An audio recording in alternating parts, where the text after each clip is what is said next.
I've had a chance to think about it. I've got some new thoughts, some good things to say about what the Jazz are doing. Let's get into this. It's the Hoops Nerd Show.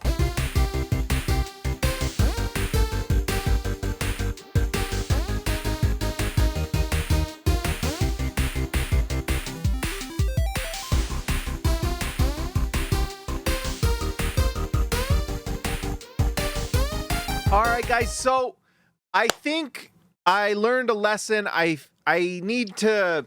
It's something I've had to learn before, and I guess I had to learn it again. But I let myself get influenced by media that's kind of starved for, I don't know if attention is the word. And I know this coming from a blogger, YouTuber, whatever I am, who is, someone who goes out on the Twitter sphere and says things that get a lot of people riled up myself. But some of the things that were being said after Austin Ainge made the "you're not going to see that" quote, and then just like every media member out there in all caps tweets out and writes, "The Jazz are not tanking. Tanking's over. Get ready for the end of tanking as we know it." And, I listened to the quote before I saw those tweets, and it was just not the impression I got from what Austin Ainge was saying. And the way the question was worded, it was not a yes or no, are you tanking? It was are you, for a lack of words, tanking, or in other words, manipulating lineups to lose games, and that's what he said no to. And he confirmed that in his KSL interview that he did that next morning.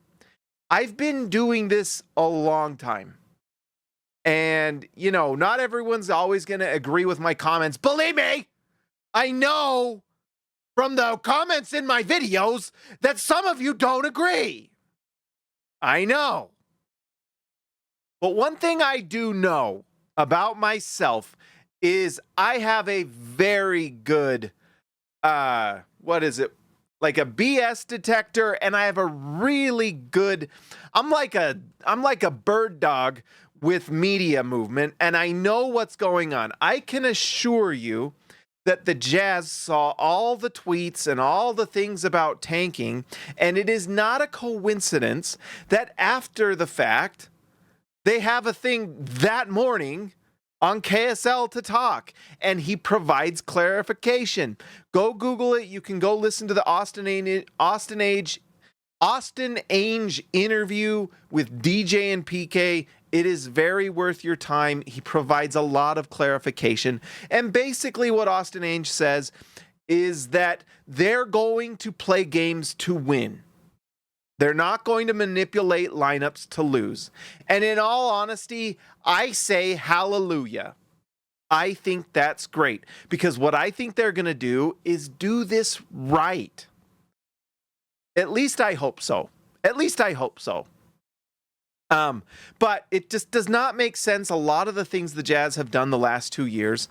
And I got to say, I was pretty frustrated that night. I don't know. I read all that stuff. It made me mad. We had certain reporters online like getting me riled up with the things they were saying. And it made me say some things about Ryan Smith that I kind of wish I could take back, but it's out there. What are you going to do? I think Ryan Smith did a great job with this hire, and I want to talk about it. So anyways, I guess before I get to, I didn't finish my point. What I think is going to happen, because I've done this a long time. You can read the tea leaves. By the way, can I tell one little story? I have like different people that I'm just lightly connected to with the Jazz because of SLC Dunk. I can reach out to them if I want. They don't always respond. In fact, they don't. Believe me, I do not have sources in the Jazz. Any type of source or thing I hear is usually through the grapevine. Someone knows somebody. This or that, like, not super great. And then I know some people, I'll hear things here and there. Sometimes people DM me stuff, but I don't have a connection like that I can just text one of the Jazz front office people. And I mean, I could text certain people, but not high up people. And I do have a few contacts, though, if I wanted to send an email because of SLC Dunk, that I could get an answer to something. I had a situation where I emailed someone and I asked for a certain thing, and the next day I was like asking to talk to, like, in all honesty, I asked to see if I could like interview one of like the front office about certain moves. It was like during the, I'm not even going to talk about it, but the next day, the person I asked to talk to was on the Jazz broadcast talking. And I was like, I guess in a way they answered my question, but I did not get a reply. And then that happened. I know they saw it. But anyways, the moral of that story, good night, Dessa. The moral of that story is that, you know, the Jazz will use their media sources because they have connections with like KSL. I can't remember exactly. I think Ryan Smith owns KSL. Isn't that right? If I'm wrong, let me know. I'm sorry. But there's a lot of connections there. I believe they do. But anyways, they use them, you know. They did their round ball roundup podcast with Austin Ainge, and I listened to that. And then the KSL interview the next day. The KSL interview the next day, I very much am guessing that it was to really just kind of clean that up because it was a little messy. And in all honesty, I blame a lot of the media that were like blowing things out of proportion, making a mountain out of a molehill, basically. What Austin Ainge said in that thing, which was obviously a reaction to what happened the day before, was that we're going to we don't know what we're going to do. They're going to look at all avenues, which is basically what Danny Ainge said the year before, right? They said, we're going to look at all our options. The quote that everyone went crazy with, and I went crazy with it, was the big game hunting quote, right?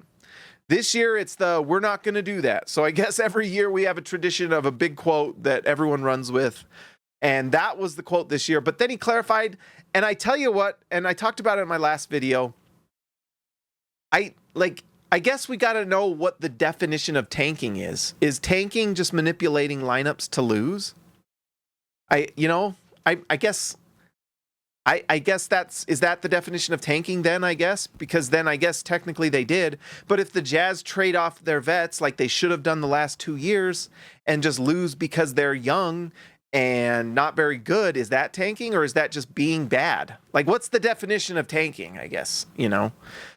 So maybe that quote is true because then they're not going to manipulate lineups. And if the definition of tanking is manipulating lineups so you lose, okay, well then we're not going to tank. But like, and I listened to the Hoop Collective earlier, and they had some great stuff, and they just talked about like the Wizards. Like the Wizards just played their rookies and being bad, because I could just see the Jazz doing that too. And the Hoop Collective podcast is a good one to listen to because Windhorst and them had some interesting things to say that I agreed with in a lot of it. They talked about like, and I think it was McMahon, and I don't know if this is direct quote, so go listen to it, get your own impression or whatever. But that the Jazz felt like they missed out on like a lot of development opportunity, and I agree. But I don't know if it's necessarily for the reasons that the casual fan might think. Utah still has these veterans on this team taking these minutes from young guys. They still do. And the manipulating of lineups to lose games was basically just these vets. The big argument last year was talking about how the Jazz could lose enough games with Lauri Markkanen, which wasn't really true. They had to not play the vets to do it. It would have been true had they said, we're going to clean this team down to what's the quote? We're going to trade all the vets, rip this thing down to the studs. Is that the quote? I don't know. And then play. And then I could see it. But the fact is that they kept these vets on the team and were like resting them strategically. It was not much different than if they had just waived the player because they weren't really playing and they're trying to develop the youth. So, to some extent, I think the youth did get to play, but it's just some interesting quotes we're getting from the Jazz that I don't think lead to, we're going to try to win now. I think it more leads to, we're going to do this right, instead of resting John Collins and Colin Sexton and Jordan Clarkson and, different vets, like not give all these minutes to Svi Mikhailuk, they're going to actually play the young guys. I mean, Utah has so many young guys, like 6 from the last 2 drafts, plus some G League guys they've brought up. And then they're going to have 2 more from this draft and possibly 4 with your second round picks. If they just play the rookies, and Walker Kessler, they will lose a lot of games. The Western Conference just got harder. Cooper Flagg did not go to the Eastern Conference. To make matters worse, on top of the Jazz not winning the lottery, which sucked, but it was not the most likely outcome. Cooper Flagg goes to the Western Conference. So the East stays bad. And so Utah is in this Western Conference. And by the way, Portland's going to be better. San Antonio is going to be better. And it's just going to be tough for them to win games. Like, even if they go out and try to make some moves, it's going to be tough to win. All signs point to the Jazz doing similar things to what they did last year, but doing it ethically, organically, correctly, right? Let us trade these vets and play the young guys and do it right, and then try to win. And I tell you what, this season will be so much. I'm sitting here eating my orange peels. I ate some oranges. They will lose correctly because they will be developing youth. And the thing is it will be more fun because then you can just root for the young guys, right? If like the Jazz win because at the 5th pick they get one of like Ace Bailey or VJ Edgecombe or Trey Johnson or Con Knipple or whoever, and they win because of that guy, well, then so be it.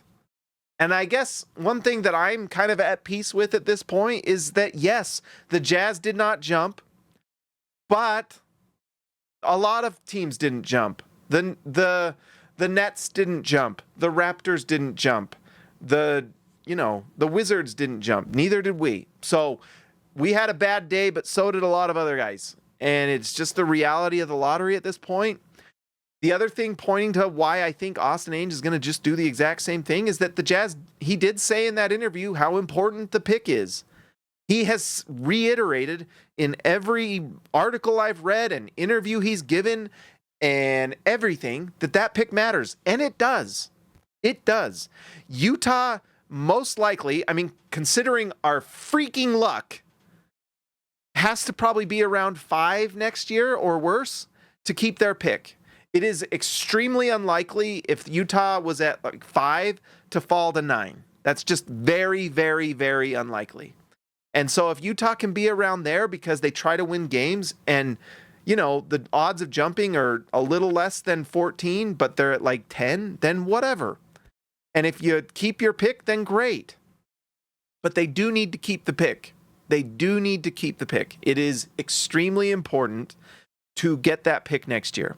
The draft next year is even better than this one. This one had a legit star at the top and a potential star in Dylan Harper at 2. And then you've got after 2, I assure you this draft is good enough that you're going to see 2 to 3 all-stars outside of the first 2 picks. It's just up to the team to make the right pick. Right? So Utah brings in Austin Ainge, and that's what I want to talk about. There's a lot of, I'm sorry, this is a little rambly. I got orange peels flying around. I forgot to move my cord out of the way. We got, the bobbleheads are looking okay. But anyways, Austin Ainge, I've come to just like my own conclusion. It takes me sometimes, guys, it takes me a little time to just collect what I'm thinking. And sometimes it's social media that just like, and that's my own fault, is like getting on there and reading everything everyone's saying. And what's kind of disappointing is sometimes what the media, the local media will say and just kind of like get the fan base riled up and what's going to happen? And I let myself get a little, and the thing is we get riled up because we care. You know what I mean? And one thing that I appreciate is, and this is what I've kind of appreciated more after a few days of listening to Austin Ainge and kind of just like reading everything and letting my thoughts settle a little bit, is that I think Ryan Smith did a great thing. And I think the first, us Jazz fans, the ones that are listening to this video, the ones that are like addicted to every kind of rumor and tweet and whatever online, if you're like that, you're like me. I'm addicted to it. I worship this team outside of like family, church, and doing a good job at my day job. This is the thing. And it's like everything. I hang on every word and rumor and every podcast. No one listens to it's like we got no lives, guys. We got no lives. Some of us, we got no lives. We got no wives. Okay. But we listen and do, and it gets us into a place where like you get a big news story like Austin Ainge and you can go crazy. Like, what's going to happen? All of everyone who watches this show, you know where I stand. And it's really what it's come down to, especially with the new CBA. It's just so restrictive. And, the smart fan, what's kind of an interesting barometer of people in general, but especially like basketball media, I don't know necessarily NFL, listen to what they say that they don't want a team to do. And you get kernels of truth there. Like every time I listen to Bill Simmons and Ryan Incel Rosillo, I gotta be careful. I guess I went there. But anyways, every single time I hear them talk about the Jazz, who they don't think about at all, is like, oh, maybe the Jazz can do this because maybe they're just tired of... No. What they don't want the Jazz to do is get a superstar in Utah because then they'll have to focus on the Jazz. I don't know why a lot of these people have like an anti-Jazz bias. I don't know, but they do. It's just a fact. Like even today I was listening to Zach Lowe and we got trumped, man. We had the Austin Ainge news. I was like, oh, maybe Lowe will talk about it. I'll listen to his thoughts. And I listen to Hoop Collective, get their thoughts. I read Sarah Todd and what she said. Andy Larson did a great job on his article, on his like Twitter feed and article, like collecting everything Ainge said, which I appreciate. I wrote an article on some rumors that Tony Jones put in his Athletic article. I went to everything and I was excited to listen to Zach Lowe. And what do I hear? Oh, I was going to talk about the Jazz, but the Knicks fired Tom Thibodeau, so I guess can't do that. And it sucks. It sucks. Because you know what I would prefer is listen to one of the better basketball writers out there and minds talk about it, because I appreciate it. It helps me kind of find out what I think. So it sucks. And I'm losing my train of thought here. But what I guess what I'm trying to get to the point here is that we care and Ryan Smith cares. He cares. And basically kind of one thing that's very clear that we've learned is that there was a real big hole here. Utah, bringing in Danny Ainge, I think has been more good than negative. I think it's just inarguable that the Jazz got great value for Rudy Gobert and great value for Donovan Mitchell. I don't care what anyone says. When you know what's going on behind the scenes, and I've talked to some people that told me some things, they got great value. Great value. And I tell you what, the Donovan Mitchell one to me is super impressive because that guy did not want to be here. And, everyone and their dog knew where he was going. They knew where he was going, and it was New York. That was where he wanted to go. And that's, the Jazz tried to make that happen, but the Knicks tried to play hardball and it bit the Knicks in the butt. And at a certain point, Utah said, fine, we're going somewhere else. And they made it happen. That was incredible what Danny Ainge did. I think Justin Zanuck has been a solid manager who has kind of kept this team having a solid foundation of just running well. I mean, you can't take for granted what Justin Zanuck does. when you look at other teams, like when I look at like the Phoenix Suns and like today with freaking Matt Ishbia with those quotes, who, by the way, it's not even any different than Robert Sarver. And when he was like, do you remember when Sarver was taking over the Phoenix Suns Twitter account? Like some sort of team dictator. It's so weird. And, you know, you've got like the Kings with Vivek, who you can't forget the quote of Stauskas? Stauskas? Do we want Stauskas? Stauskas? Like, Justin Zanuck has done a solid job of keeping this organization running in a respectable way. And you got to give credit to Ryan Smith for allowing that to happen, bringing in Danny Ainge, who has done some really nice things. Now, we've also had some things happen that were not good. The Derek Favors trade, where we included the pick with it to OKC, is honestly impacting us more than anything has in a long time, for years, including this upcoming season, because Utah will not keep that pick if it's outside of the top 8. And that goes back to the Derek Favors trade. That was a bad move. It did not work out, and it sucks. And, you know, we were all excited to bring Derek Favors back, but it was just not a great move. I guess I've got to say something bad if I say something good. I don't know. But there's also been some things that make you wonder, like, what is going on? And one thing you've gotta take into account is that Justin Zanuck has had some real serious health problems, and you just wish him the best, and that things can go well, and it's gonna be, I don't know all that's going on, but you gotta just prayers for Justin Zanuck that things go well and that he's in good health and everything. With all that stuff going on, I don't know if he's literally been able to have the commitment that he would want. And that's why the duo of Zanuck and Danny, and I'm sure Zanuck is a warrior and doing amazing stuff and working really hard. But, you know, with this health stuff going on, with Danny Ainge, who is older, and I don't think he ever wanted to be a day-to-day manager. That's Justin Zanuck's job. I mean, and managing teams is more than just picking players in the draft. It's running your health team. It's running the facilities. It's managing coaching staff. It's hiring coaching staff and finding people to oversee different things and so on. And it's managing. You know, you're managing scouting department and all this stuff.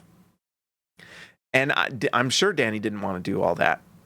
But then you can kind of see that there is a gap. I mean, it's interesting, that quote from Ryan Smith when he goes to hire Austin Ainge, that he didn't even talk to Danny about it. And he went to Austin, and you know, who knows how long that process is and how long they've been kind of talking. But, you know, I had a thought today too, by the way. Austin Ainge was excited to come here, it sounds like. And I think part of that may be because he's leaving an organization that has hit the peak, winning the championship. They had a really disappointing end, and partly because of Jason Tatum's torn ACL, but that team kind of looked, if you watched them play the Knicks, they did not look good, and that looked like a team that was kind of hitting the end of a road with their current construction. And, you know, and then with Jason Tatum tearing his ACL, or I can't remember if it was his ACL or his Achilles or whatever it was. I think it was his Achilles, actually. But anyways, that team is going to have a down year, and it's going to be tough. That's going to be a tough team to kind of figure out. And so I wonder if, for Austin Ainge, one, it's an awesome opportunity to start building a team who is at literally the bottom. The Jazz had the worst record in the league, and you can build it from there. And also leave a situation where things are going on the downturn. You could argue that you might be more interested in being a president of basketball with the Utah Jazz than the Celtics right now, because all signs are pointing to the Celtics going on kind of a downward trend. The Jazz can literally go nowhere but up. I have a feeling they're going to do this for this season and next, but I tell you what, there is a lot of reasons to be excited, and why, you know, we all felt the pain of losing that lottery. It sucked. I was talking to a friend of mine, like I had an old friend text me who never texts me, but he found a way to text me like that night after the Jazz lost. And it just is like annoying. Like, why are you reaching out now at a time you know I'm not happy? Like, no one was happy okay? We all wanted it. That's what we all wanted. We all have our different preferences of how things should go, but that's one thing we could all share is we wanted Cooper Flagg and we didn't get it. Anyways, I'm sorry, this is rambly, whatever. We just need to give Ryan Smith a lot of credit because he understood that gap where I don't know if Justin Zanuck has the literal capability to do everything that they need him to do, nor does Danny Ainge, and there's like a gap there.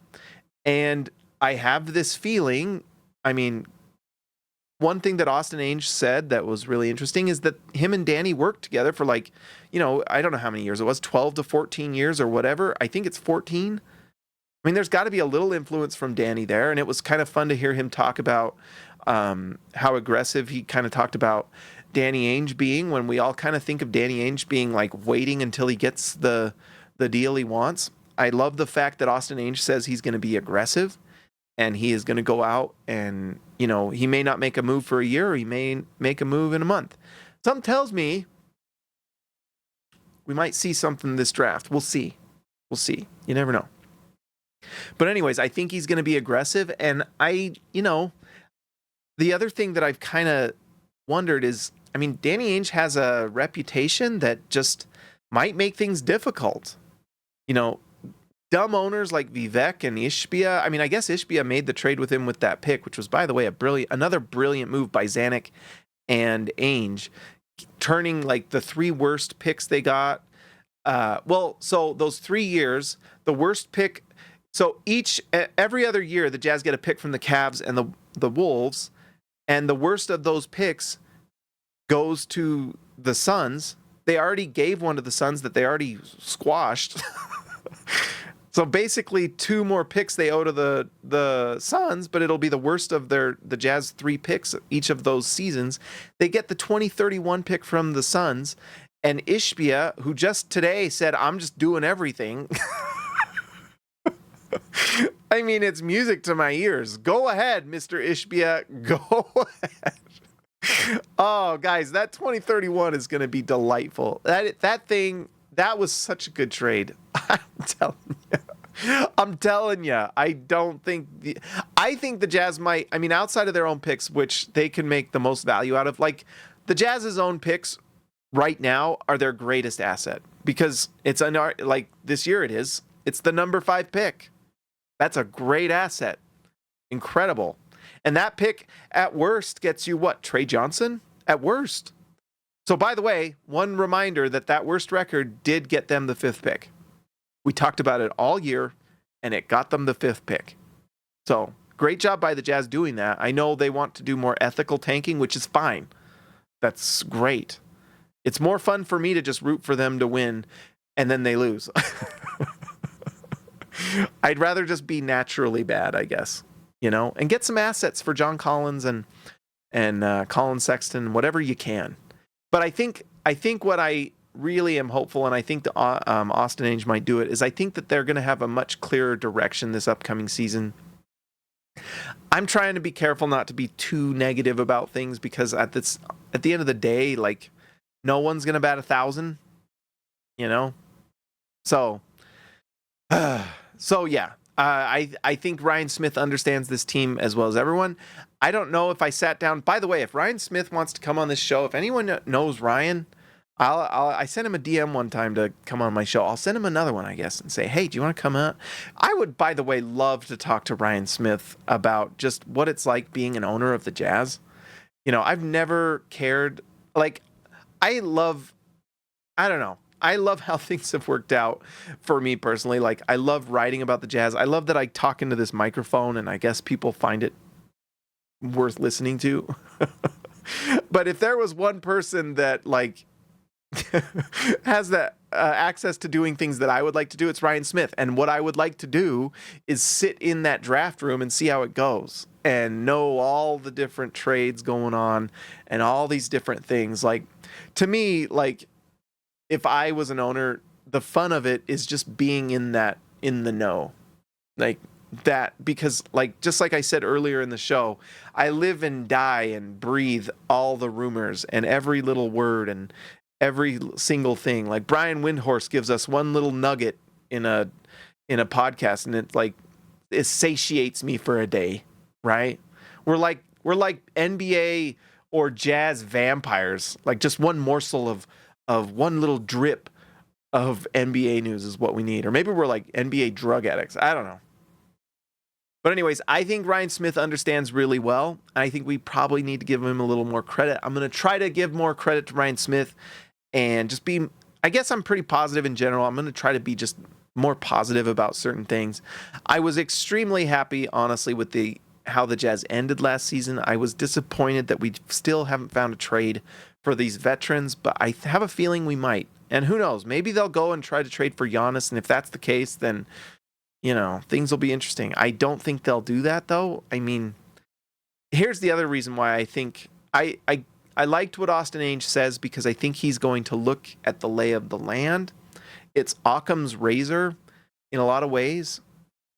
Utah needs to just go with the path of least resistance, and that is towards the draft. It's when you start kicking against the pricks, to use a religious term, or like going against the grain or whatever, when you're trying to force something that's not there, is when you get into problems. If you're trying to be too good too early, you can find out that it's not always, you can't just make it happen. Things have to happen organically, and if you let them happen organically, you get a little luck. It takes a little luck. Like Oklahoma City got two real incredible bits of luck. They got lucky because Shea turned into an MVP caliber player. It is extremely rare for a player to develop on that type of curve, although he looked pretty darn good his rookie season. And then the other one is they got lucky when they got the number 3 pick and got Chet, or 2 pick. I think they won the number 2, and I think Chet went 2. So they got lucky. We didn't get lucky this time. It's okay. But we will get a number 5 pick in this draft, and who knows? Maybe they will trade up. I don't know. I don't think that's out of the question. And, we'll see. But one thing that OKC also did is they had patience. They had a lot of patience. They drafted Josh Giddey, who's not even on the team, but then they turned him into Alex Caruso, who was a big part of what they're doing right now. And, I think, honestly, if I was betting, I'd just bet on the Thunder sweeping. I just don't really see, how that's going to change. I guess this is a long video. I just wanted to give some thoughts on this stuff before. I wanted to give some flowers to Ryan Smith. I think he deserves them. I think he knows better than all of us what's going on and made a good decision and kind of filled a gap there, right? The Jazz they were playing without a left tackle, needed a left tackle. They got it. They're now solidified. They can go and make some moves. And, some interesting stuff. I mean, when you get someone like Austin Ainge in, who from what some of the people have said on these podcasts, I think he's overseen scouting and things like that. So, he's going to have really good intel to bring in with Utah Jazz intel, and hopefully they make the right choice. It's really hard. It's really tough. If I was making my own little prediction, I think the Jazz are going to find a way. I don't think Philly likes Ace Bailey enough to draft him, is my little prediction. And we're seeing a lot of weird. So, look, we're just going to go long today. I don't care. Someone who you need to listen to, I always tends to give tidbits. He doesn't do it on purpose, but he just does, is Bill Simmons. He is as in the know as anyone out there. He keeps talking about VJ Edgecombe to Philly, and he was the one that was talking about trades with the Jazz long before they happened with Donovan and Rudy. When he talks about this stuff, it's because he's heard it. He's heard a thing. And he knows Daryl Morey. He talks to him all the time. I don't think the Philadelphia 76ers are super interested in drafting Ace Bailey. I think from what Bill Simmons talked about, VJ Edgecombe, we just saw a report today, I think it was yesterday. I didn't write about it. Sorry, Harrison. But I couldn't get the art. I have a hard time because it feels like there's so many. One of the things that's kind of tough for us bloggers these days is there's so many subscription services, and it's not just ESPN Plus and The Athletic and all these. It's so many independent journalists now are on Substack. And if you want to read Mark Stein, you got to have the Stein line. And if you want to read, and so Kristen Peak, who is awesome, but she's behind a paywall, and I'm like, I don't want to pay $5 for this article. I ain't a money bags, right? It's so annoying. That's my own little gripe. Like, I support you in your journalistic integrities, but every single time I want to aggregate, I can't.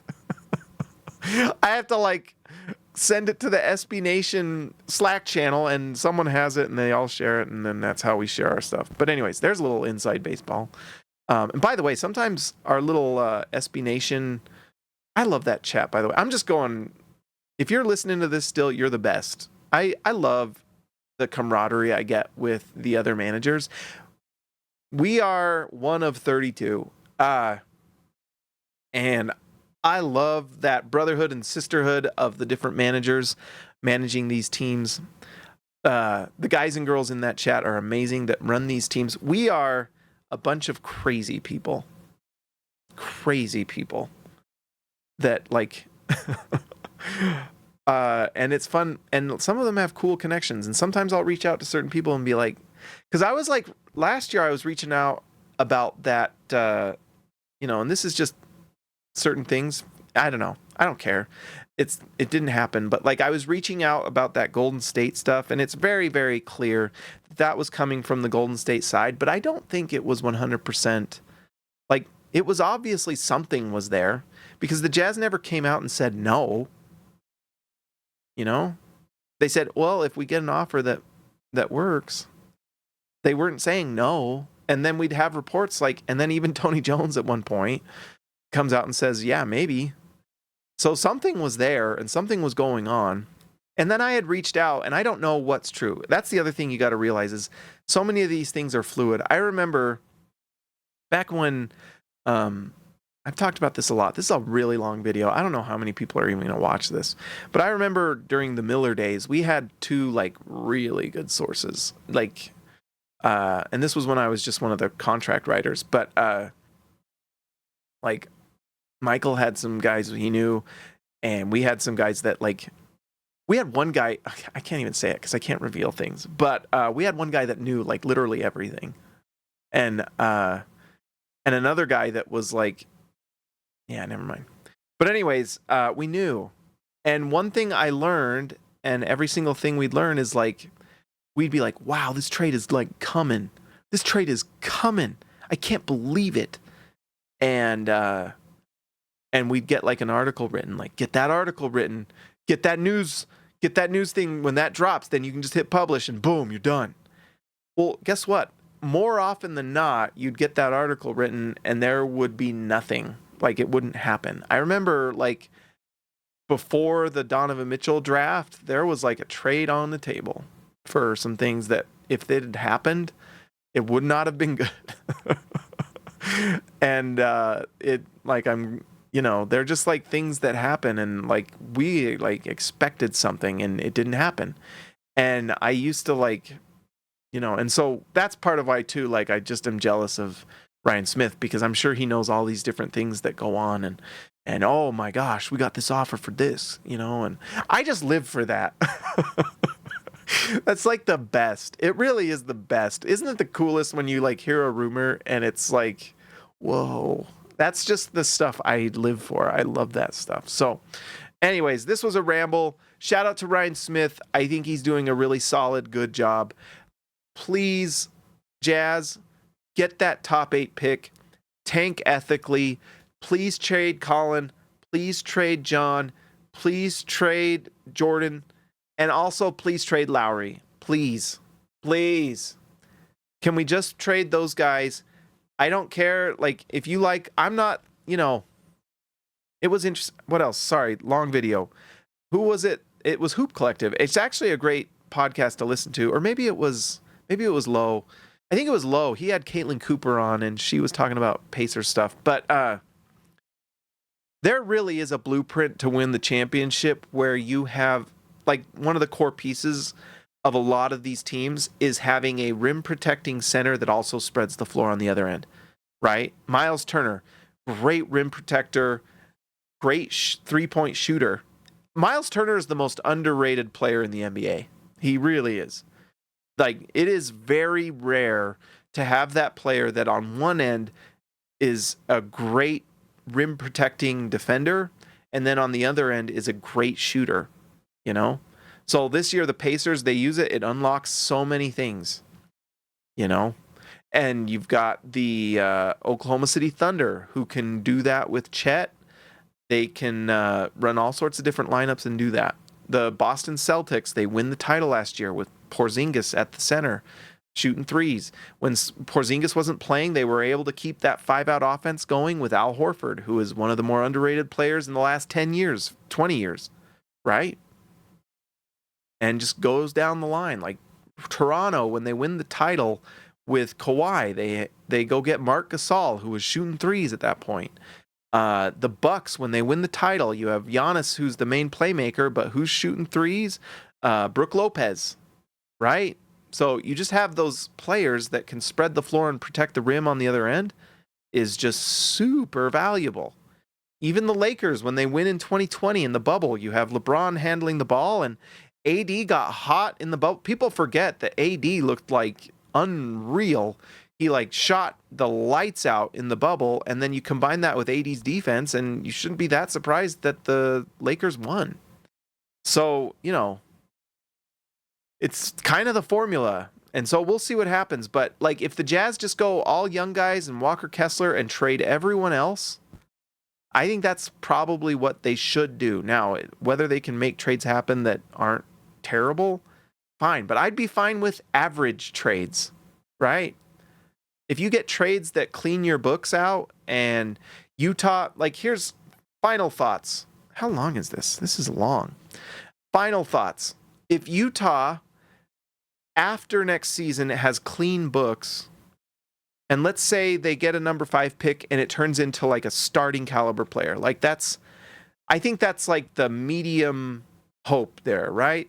Our greatest hope is that it turns into a star or better.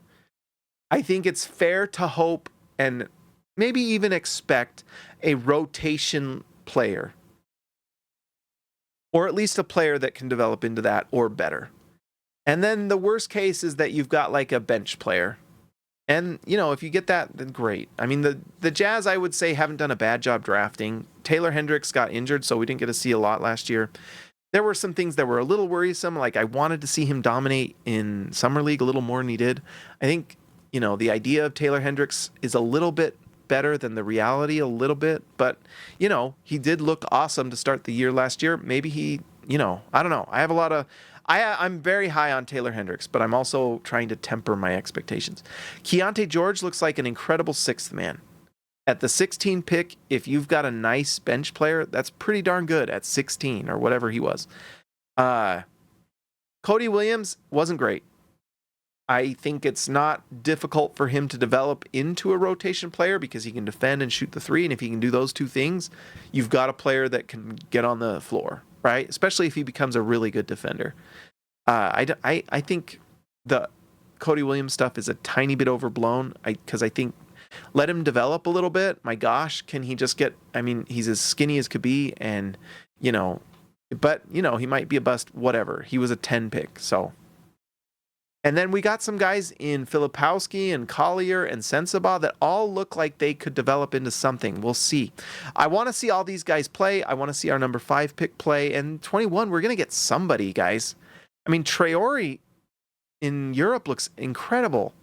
Noah Assange is like jumped into the top 10 with how he's playing. You've got guys like Rasheer Fleming, who looks really nice. Drake Powell is an insane athlete. Maybe you draft him and have him be like a core defensive piece. I don't know. There's some guys to really get at 21. Like, what if Yegor Demon's there at 21? I mean, come on. There's going to be someone there that will be like, holy crap, how did the Jazz get that? So anyways, I don't know. Long video, rambler. Shout out to the All-Stars, by the way, and all the members of the channel. I appreciate it. I'm trying to get going long, which, look at that. Holy crap. How long was this thing? But anyways, guys, I will talk to you next time. Make sure you like and subscribe to the channel.